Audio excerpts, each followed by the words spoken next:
There were a group of undergraduate students at Georgetown University, who saw your story in Golf Digest, took up your cause, and eventually helped to exonerate you. Welcome to Watch Mojo, and today we're looking at 30 major true crimes that were cracked by everyday citizens and amateur sleuths. This is the story of how blogger Joy Baker and survivor Jared Shirel never gave up.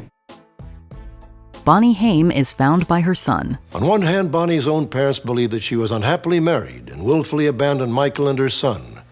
And yet some members of Michael's family are convinced that Bonnie is dead, murdered by Michael Haim. In 1993, Bonnie Haim disappeared from her Jacksonville home after a fight with her abusive husband Michael. She had been planning to leave him and had secretly arranged a new life for herself and their 3-year-old son Aaron. Various belongings were found, but Bonnie herself was never seen again. Fast forward 20 years to 2014, when Aaron, now an adult, was renovating his childhood home. After demolishing the backyard pool, he discovered a plastic bag containing a human skull. Authorities dug up further remains and confirmed they were those of his late mother. Now, with a body and new forensic technology, investigators conclusively linked the crime to Michael Haim. He was arrested, tried, and ultimately sentenced to life in prison for his wife's murder. Through his attorney, Michael Haim declined our request for an interview.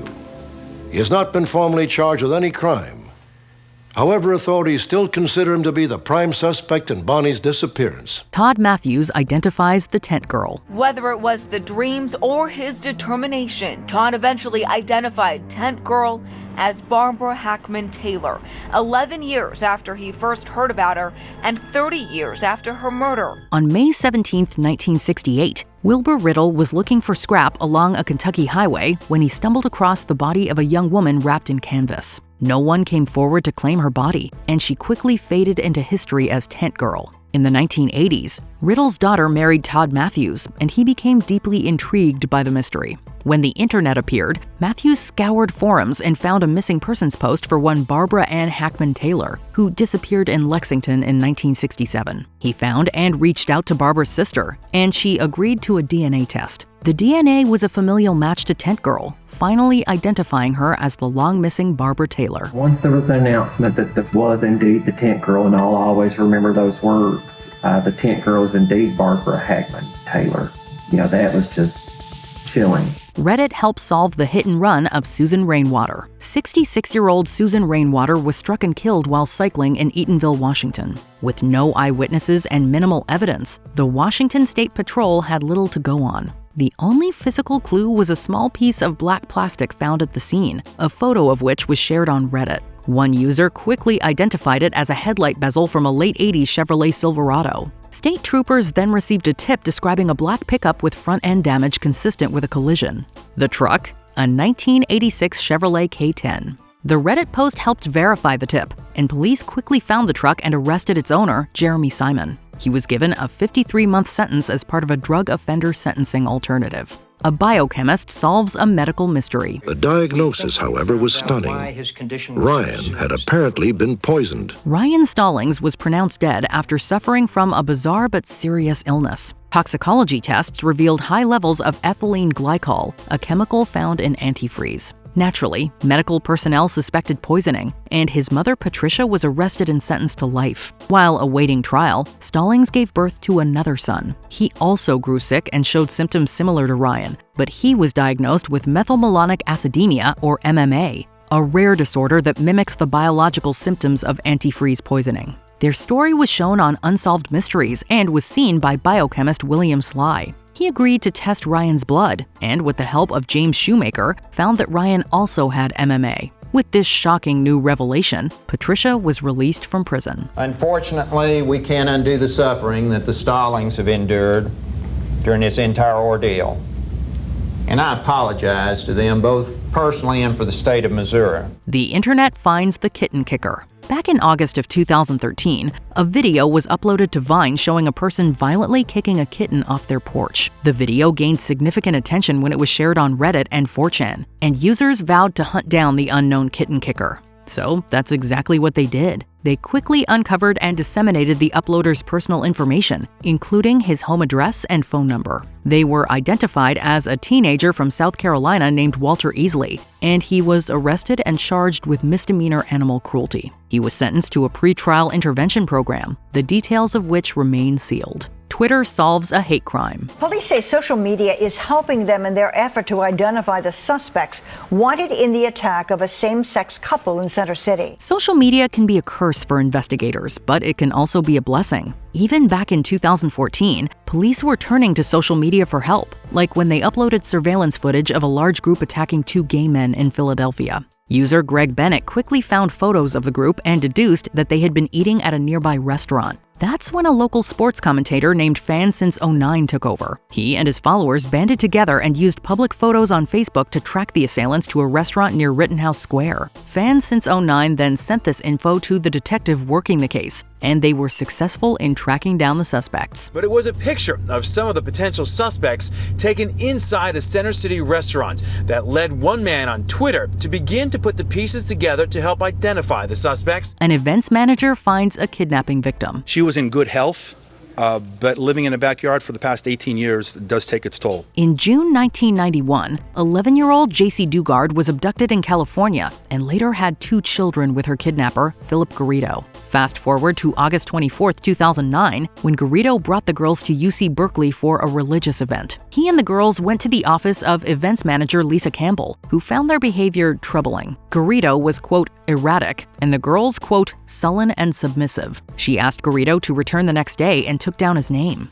Campbell then alerted campus police, who ran a background check and discovered Garrido was a registered sex offender on parole. Authorities investigated further, and Dugard, now 29, was discovered living in Garrido's captivity. She was finally reunited with her family, and Garrido and his wife were arrested. This was J.C. Lee Dugard when her childhood was stolen. This was J.C. Lee Dugard 5 years ago when she talked to me after her rescue. My world changed in an instant. A passing neighbor helps solve a major kidnapping. So we kick the bottom, and she comes out with the little girl, and she says, call 911. My name is Amanda Berry. Imagine walking down the street when a woman starts screaming at you from a house, claiming that she has been abducted. That's what happened to Charles Ramsey. Between 2002 and 2004, 3 teenagers were kidnapped by Ariel Castro and held captive in his Cleveland home. On the morning of May 6, 2013, Castro left the home without properly securing the girls. Amanda Berry made her way to the bolted front door, where she screamed for help. Ramsey heard the screams and came running, and both he and Berry were able to kick out the door's bottom panel. Ramsey called 911 after securing Berry, and responding officers found the other 2 survivors inside the house. Castro was arrested and later took his own life in prison. Ariel Castro found dead in his jail cell. ABC's Alex Perez has all the latest. Good morning, Alex. An amateur sketch artist identifies the Cali doe. I feel like Tammy ran away. She wanted to start a new life. For 35 years, Tammy Alexander was known as Cali Doe after her murdered body was found in Caledonia in 1979. In 2013, her former classmate Laurel Nowell tried to reconnect. She contacted Tammy's half-sister Pamela Dyson, who hadn't heard from Tammy since the late 70s. As their upbringing was tumultuous, she believed that Tammy had run away to start anew. Realizing that Tammy had never been reported missing, the 2 filed a report. As it happened, amateur sketch artist Carl Koppelman had recently created a facial reconstruction of Cali Doe. When he saw Tammy's missing persons report, he noticed a striking resemblance to Cali Doe and alerted authorities. Investigators contacted Dyson, collected her DNA, and confirmed that Cali Doe was her half-sister Tammy. This case could have been solved long ago had she had a parent, had she had a family that cared enough to want to even make a missing persons report. Liz Carmichael is found thanks to a TV viewer. Liz Carmichael's car, the Dale, turned out to be a sham. Was this a case of someone simply failing to live up to their dreams? Or did Liz Carmichael deliberately set out to swindle millions from naive investors? Throughout the 1970s, America was going through a major oil crisis. So, Liz Carmichael promoted the Dale, a fuel-efficient and affordable vehicle that would help people get through the turbulent times. But the car was a giant scam, and Carmichael was charged with fraud. She skipped bail and disappeared before she could be prosecuted, and later appeared on an episode of Unsolved Mysteries. A viewer in Dale, Texas, immediately recognized her as a local flower vendor named Katherine Johnson. He contacted the show's tip line and investigators were sent out. They deduced that Catherine was actually the missing Liz, and she was taken back to California. She was ultimately found guilty of her crimes and served 2.5 years in prison. Within minutes of our broadcast, our telecenter received a tip from a viewer who recognized Liz Carmichael as a flower vendor named Catherine Johnson. Curiously, she had chosen the small community of Dale, Texas as her new home. Victim's friend cracks a cold case. In 1984, Angela Samota, a student at Southern Methodist University, was assaulted and stabbed multiple times, leading to her death. The man knocked at the door and he asked to use her restroom and her phone. She let him in. She called her boyfriend, and he knew something was wrong. With few suspects, the case quickly went cold until 2004, when Samota's best friend Sheila Wysocki claimed to have seen her ghost and was compelled to solve it. She hounded police with calls, but with no detective assigned to the case, barely any progress was made. They were not receptive to me at all. I actually was very harassing to them, and they did not welcome me at all with open arms. Wysocki began studying and earned a certification as a private investigator. As a result, she was able to look at the case more closely and eventually helped police find related DNA evidence. This was linked to Donald Bess, a career criminal who was ultimately convicted and handed the death sentence. The people that talk about closure, they've really never been through something like that. So the fact that people are like, don't you feel better? Don't you feel some accomplishment? No, she's still dead. The identification of the Grateful Doe. It was a mystery that left police puzzled for 2 decades. In June 1995, 2 men lost their lives in a car crash in Greensville County, Virginia. A young man was killed in a car crash in Emporia, Virginia in June of 1995. The only clues to his identity were a Grateful Dead t-shirt he was wearing, 2 tickets to a Grateful Dead concert, and a note written to a Jason. While the driver of the vehicle was quickly identified, the passenger's identity remained an enigma. Due to the Grateful Dead concert tickets found on him, he was nicknamed Grateful Doe. Authorities later released composite sketches of the passenger's face, which were widely circulated by internet sleuth groups. After this composite was released, photos of a man named Jason were recently posted to the Grateful Doe Facebook page in hopes of identifying him. As a result of this heavy campaign, the images were recognized by 2 people who claimed to be the passenger's former roommate and mother. After DNA tests were carried out, he was positively identified as 19-year-old Jason Callahan, who left home in 1995 and never returned. We were friends. We were always on a pleasant, hello, how you doing? What's going on? What you been up to lately? The death of Paulette Jaster. Paulette Jaster was a young woman who disappeared from her town in Michigan in 1979. Apparently, Jaster had traveled miles away from home to Texas, where she was sadly killed the following year in a hit-and-run. With no form of identification found on her, police were unable to figure out who she was. At the same time, her family, hundreds of miles away, were left puzzled over her whereabouts. Her identity remained unsolved until 2014, when an internet user pointed forensic anthropologist Sharon Derrick in the direction of Jaster's family.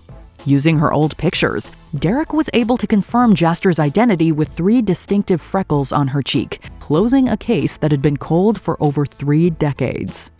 Margaret Davis solves her son's murder. Only a mother will know what it feels like to lose a child.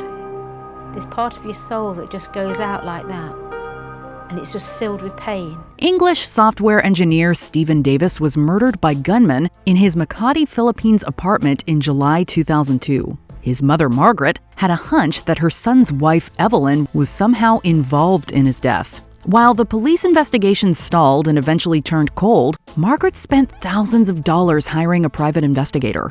With all the evidence gathered from Margaret's investigation, the police gave the case a second look. Margaret's investigator carried out 24-hour surveillance on Evelyn.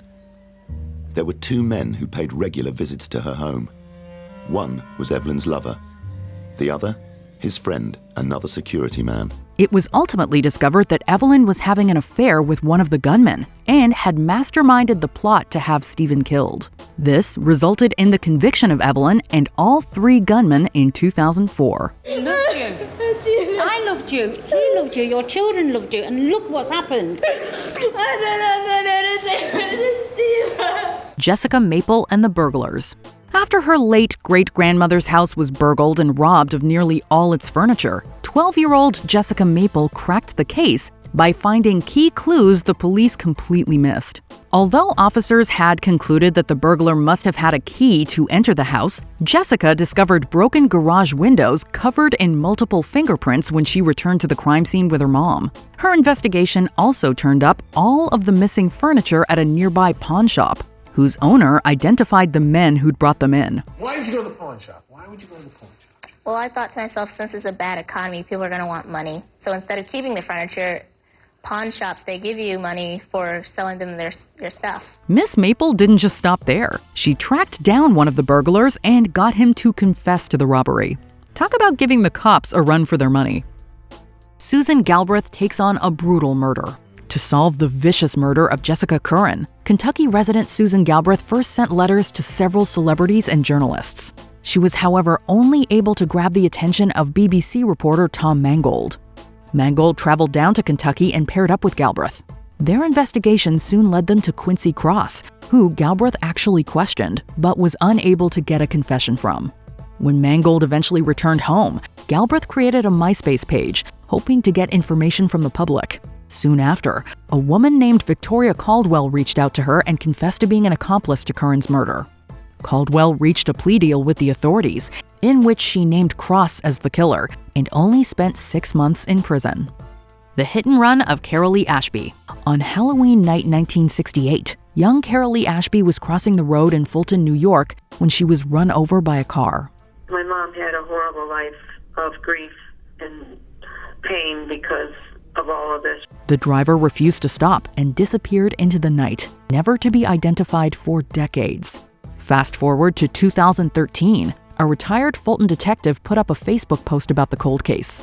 This eventually reached a woman who recalled being asked to provide a false alibi for one Douglas Parkhurst back in 1968. Parkhurst was questioned by investigators back then, but it wasn't until recently that police say he admitted to driving drunk. After being provided with this information, police questioned Parkhurst and he confessed to the crime, but was spared of any charges as the statute of limitations had passed. Parkhurst will not be in court since the statute of limitations on most charges has long expired. The only criminal aspect would be an intentional act, and we have no information, no evidence to support that this was an intentional act. In a sick twist of fate, Parkhurst was killed 5 years later by another hit-and-run driver. Car enthusiasts solve a hit-and-run. The community of readers on the automobile blogging site Jalopnik put their expansive car knowledge to the ultimate test in April of 2012, when 57-year-old Betty Wheeler lost her life in a hit-and-run. Hoping to get some help from the online community, police uploaded a picture of a small piece of metal they believed had broken off the vehicle in the collision. And Jalopnik Readers got right on it. They linked the metal to an early 2000s Ford F-150 pickup in a matter of hours. They gave police a piece of information that was critical in identifying the driver and passenger of the vehicle. Both men were later arrested and convicted of felony hit-and-run. Yakov German tracks down a kidnapper and killer. The disappearance of the young Libby Kletsky sent shockwaves through his Orthodox Jewish New York neighborhood. This is every parent's nightmare, but this type of incident is extremely rare. Those waves were certainly felt by Yakov German, a property manager who took it upon himself to find the missing boy. Yakov traced Libby's movements using surveillance footage from stores and houses on his school route. This ended with footage from a car leasing company showing Libby getting picked up by Levi Aaron, a man from the same neighborhood. We see somebody opening a door, kid going in, closing the door, a gold car. We see him from the other camera, going back to the front of the car, going into a seat, and we see the car going out. Yakov's efforts led the police to the perpetrator. Police found only remains upon Aaron's arrest. At 35 years old, Aaron still lived in his parents' home. A plumbing store clerk, he was religious. A Klansman gets his comeuppance. In 1964, two 19-year-old African-American students in Mississippi, Charles Eddie Moore and Henry Hezekiah D., were abducted and drowned by members of the KKK. The police investigation was allegedly clouded by their prejudice, and the case was closed after a few months. Some 40 years later, Moore's brother Thomas teamed up with a documentary filmmaker. They tracked down the man responsible for the killings, James Ford Seal, who was initially reported dead. Their case did not come to the forefront like the New Yorkers, civil rights workers. Yeah. Ben Cheney was also amongst them, but the people they really wanted to solve the crime for was Schwerner and Goodman. Yeah. They didn't have the Dean Moore case didn't have the benefit of those people associated with the case. So I took it up and found Thomas after about a year of looking for him. Thomas's and producer David Ridgen's discovery allowed the case to be reopened, resulting in Seal's arrest and conviction by a federal jury. He was sentenced to 3 consecutive life terms and died in prison in 2011. The murder of Maribel Ramos. 36-year-old Maribel Ramos was an Iraq War veteran living in Santa Ana, California with her roommate Casey Joy. Ramos disappeared on May 2, 2013, and was reported missing by her loved ones the next day. While police investigated her disappearance, a friend posted details of the case on Yelp, asking users for any information.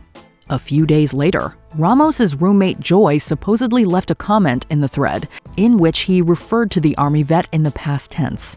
As if to suggest his possible involvement in the disappearance, one user in particular voiced suspicions about Joy.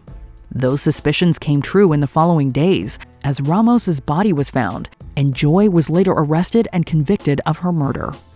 Ellen Leach helps identify Greg May's remains. Greg May was a Civil War antique collector who shared an apartment with Doug DeBruin. May disappeared in 2001, and his antiques popped up afterwards at an auction house. This led police to arrest DeBruin, who, it was revealed, had been selling off May's collection.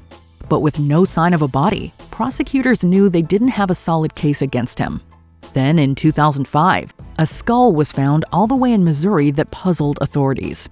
They put together a facial sculpture from the skull, which was later matched with May's missing persons poster by Ellen Leach, a Home Depot cashier and online sleuth. I have solved 8 cases to date. The first one was in 2005, which was Greg May. With this, prosecutors were able to build an airtight case against DeBruin and eventually convicted him of the murder. Celia Blay catches an internet predator. William Melchert Dinkle, a 47-year-old nurse from Minnesota, frequently posed as a 20-something-year-old woman in online chat rooms. He encouraged young, depressed adults to take their own lives, sometimes for his viewing pleasure. William's scheme was discovered by Celia Blay, a pensioner from England. Blay struck up a conversation with a teenager online and learned that she was being goaded by William. Sometimes it's a serious and helpful and supportive site.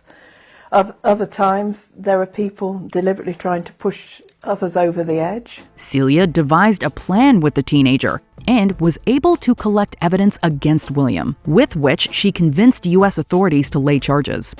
He was stripped of his nursing license and sentenced to jail time for assisting and attempting to assist in the deaths of 2 people. William Melchert Dinkle had to come to this courthouse 5 minutes from his house to face the allegations, all because a woman thousands of miles away wouldn't give up. Bradley Wilman and the predatory judge. In the late 1990s, Canadian private investigator Bradley Wilman developed a Trojan horse disguised as a picture file, which he posted on several websites frequented by predators. Once downloaded, the file gave him unfettered access to the individual's computer. This allowed him to pore over their emails and other documents, then turn over important information to watchdog groups. His work culminated in the arrest of Ronald Klein, a California Superior Court judge who had an abundance of damning evidence on his computer. Klein was disbarred and sentenced to 27 months in prison.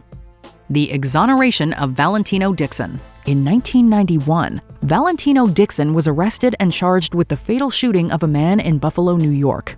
There's nothing quite like a fresh start. Just ask Valentino Dixon. Although the actual shooter was said to have confessed, and 8 eyewitnesses reportedly absolved Dixon of the crime, he was eventually convicted and given a lengthy sentence. While in prison, Dixon began drawing golf courses and soon got noticed by a golf magazine journalist named Max Adler. I'm glad that resonated with him, with what he was feeling, and that he had the the audacity to reach out to me, and I'm just so thankful I got that letter. Adler published an article on Dixon's ordeal that in turn caught the attention of Marty Tankleff, a Georgetown University law professor who decided to take up his case alongside his students. The class was able to poke holes in Dixon's original trial and helped secure him a new trial that ended in his exoneration. It's indescribable. Yeah, I'm so grateful for the support and the love. You know, I never knew that I had this much support. When I walked out of that courtroom and everybody was there, I had some support, but I didn't know it was this huge. The murder of Abraham Shakespeare. For Abraham Shakespeare, winning a $30 million lottery was unfortunately the beginning of his troubles. Shakespeare bought himself that new car, fancy new house, and lots more. But as so often happens, this lotto winner's drama didn't stick to the script. That's because the money also brought unwanted attention. He started a private business with Darice Moore, who took control of his finances. A few months later, Moore killed Shakespeare and buried him under a concrete slab behind her house. As the case garnered attention, users of the internet crime forum Web Sleuths started digging. In the beginning, we thought he was missing, that he was hiding away. As the investigation continues, the evidence mounts that he could have died because of sinister means. Murder, we're talking here. Could be. They found that Moore had opened a fake account on the website to divert suspicion away from herself. The amateur sleuths were able to trace the IP address of the fake account back to Moore's personal computer, aiding investigators. Moore was found guilty of killing Shakespeare and received a life sentence. Cold, calculated, cruel, they all apply. Manipulative, probably the most manipulative person that this court has seen. A true crime writer solves a 50-year-old case. In 2016, Monica Weller released Injured Parties, solving the murder of Dr. Helen Davidson. The book details her 7-year journey of apparently closing a 50-year-old case. Back in 1966, Davidson was found dead close to her home in Buckinghamshire after going birdwatching. Despite an extensive investigation, police were unable to come up with anything concrete and eventually ruled the crime a, quote, random motiveless killing. Weller, however, carried out painstaking research and soon concluded that the perpetrator was George Galbreth, a gardener who worked in the area. Although Galbreth took his own life 5 years after the incident, Weller theorized that he had killed Davidson after she spotted him with a male lover. This was at a time when homosexuality was still illegal in England. The murder of Jacob Wetling. In October 1989, Jacob Wetling was abducted in St. Joseph, Minnesota, and never returned. These are happy thoughts, but when you stop to think about how much time has gone by, it's kind of hard to swallow. The case bore similarities to the earlier abduction and assault of one Jared Shirel, who was ultimately freed. Wetterling's case grew cold over the years, until 2013, when Shirel teamed up with Joy Baker, a blogger, to solve it. This morning, Patty Wetterling finally knows what happened to her son Jacob. Baker unearthed a string of similar assaults that occurred in nearby Painesville and was convinced that they were all likely committed by the same person. Although police reportedly discredited their theory at first, they eventually looked at the case keenly and zeroed in on Danny Heinrich. You had the theory, and everybody told you that theory was wrong. Yeah, that's true. And it was disheartening. Heinrich, who was actually an early suspect in all aforementioned cases, led police to Wetterling's remains and was sentenced to 20 years in prison. Michelle McNamara's hunt for the Golden State Killer.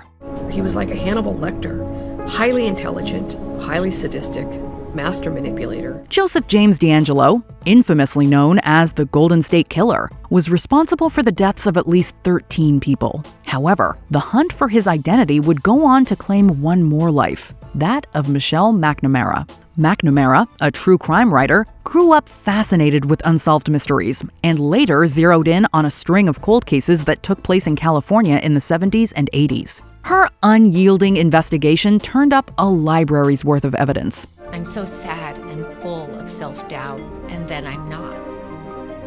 Where can this all lead? To deal with the stress, she started taking a cocktail of prescription drugs, which led to her accidental death. However, her work revived interest in the case and ultimately led law enforcement to D'Angelo. Police say the 72-year-old appeared surprised when they swarmed his home Tuesday evening. No incident. He didn't say it wasn't me or anything like that. No, really no conversation at all. Before we continue, be sure to subscribe to our channel and ring the bell to get notified about our latest videos. You have the option to be notified for occasional videos or all of them. If you're on your phone, make sure you go into your settings and switch on notifications. The murder of Junlin. Before this case became about the murder of Junlin, it revolved around a couple of Facebook videos that portrayed acts of animal cruelty carried out by an unidentified man. And so I was on Facebook one day and I found a post. A lot of people have been feverishly posting about a video that was online. A group of online sleuths began investigating and were able to identify the man in the videos as Luca Magnotta. Magnotta later lured Lynn, a university student in Canada, over to his apartment, where he murdered him and uploaded a video online. It was no longer a game of online, this was real world. The sleuth group was able to link that video to the ones involving animals and share their information with the authorities. A few weeks later, Magnotta was arrested. They finally caught him. And it was just like the perfect way for Luca to go down. Luca was caught in an internet cafe because he couldn't stay away from his vanity. What do you think of their deductive skills? Let us know in the comments below. Some people believe her husband knows more about Bonnie's fate than he is saying.